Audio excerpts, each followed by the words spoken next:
Wow, that's crazy. I know a lot of people, like a lot of my viewers are doing like a lot of the common businesses. So that would be like hair, nails, barbering, selling merch, things like that. Maybe they have their own credit repair business, stuff like that. What are some of the ways they can double their income without having to physically do the work? Because what I'm realizing, and even with myself, what I'm realizing is a lot of my money comes from the work that I do, right? So that's me going into schools. So it's still like I'm trading my time for money. Yeah. Right? So I have a book, right? But like, what are some of the ways that we can market ourselves to make money without trading our time for money? So I know we spoke about like the digital products, but like, can you give some sauce on like how we can actually be profitable in that part of the business? Like, what's some things we should put in place? Basically, I mean, one of the first things you really have to do before anything's going to be successful is you got to be able to do like analytics, right? You got to know how your business is actually running, so you know where the loopholes are, where you can actually fix it. All right. So for instance, if you have that landing page, right? If you know that you have 100 people go to your website, right, and then they get to the next page and now it's only 10 people left, you got to figure out, okay, wait a minute, why is it only 10 people that see my next page? Is my landing page not good enough, right? Or if you get 100 people there, next people, and then you get 50 people to the next page, but nobody's buying. Now maybe your offer is bad. So that's the first thing you got to figure out, where your loopholes are, because to make more money without doing no extra work, you just got to really, like I said, fix the loopholes. Is either one, drive more people to your business, right? Like I said, it's like you got a clothing store, right? You can have the best products in the world, but if don't nobody know about it, right, how you gonna make some money, right? So if you got a clothing store and only 10 people see it, you might only get one sale. But if you can bring 100 people into it, you might get 10 sales. So find a way to make it more attractive, right? Maybe offer, like 7-Eleven does like free Slurpee day, you know what I'm saying? On that specific day. There's going to be a whole lot of people that come into that, right? They're going to look forward to it, and they realize, oh, wait a minute, they sell hot dogs? People that don't even know about it. We already spoke about, leveraging like, virtual assistants, you know what I'm saying? I'm about to tell y'all one that's really going to be a big bar, right? And most people don't even know about this. What's good, y'all? Are y'all having a hard time starting conversations in large rooms? Do you need to find more effective ways to draw attention to yourself without wearing a fancy outfit? I figured out a hack. You need some Financial Revolution merch. Everything is a staple piece that represents Black wealth. You are what you wear, so make sure you join the rest of the billionaires and get some FR merch. We have hoodies, sweatsuits, t-shirts, and much more. Make sure you visit www.financialrevolutionn.com and use code podcast for a special 10% off.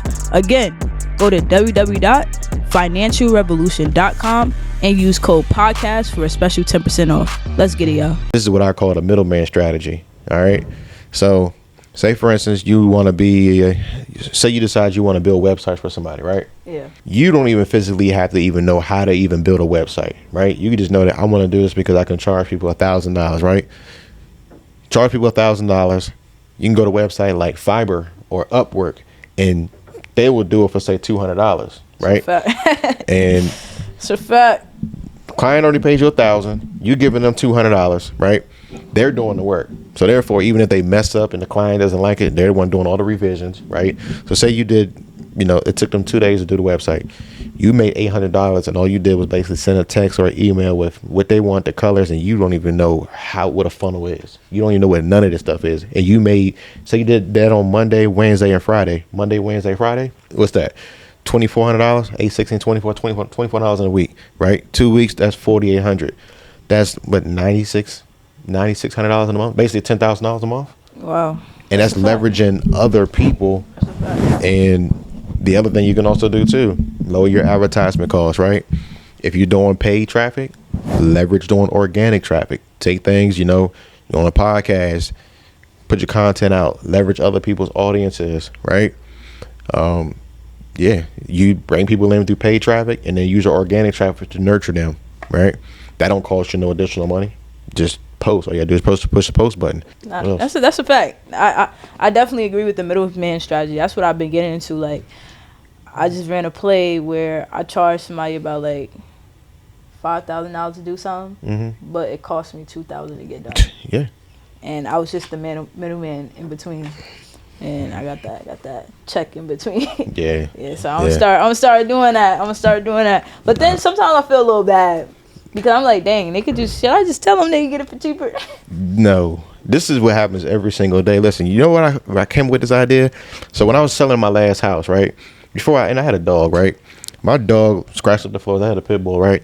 So before I sold the house, I wanted to make the floors look a little bit better, but I didn't want to get all new floors. So I hired this person to come out there and basically resurface the floor, but they just kind of like shaved off, the hardwood floors and repainted, right?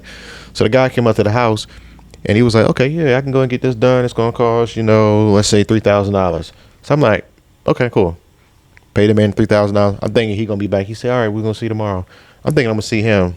Nope. Come back with a whole bunch of Spanish guys, you know what I'm saying? They doing a job, and I guarantee you they did that job for probably like $500.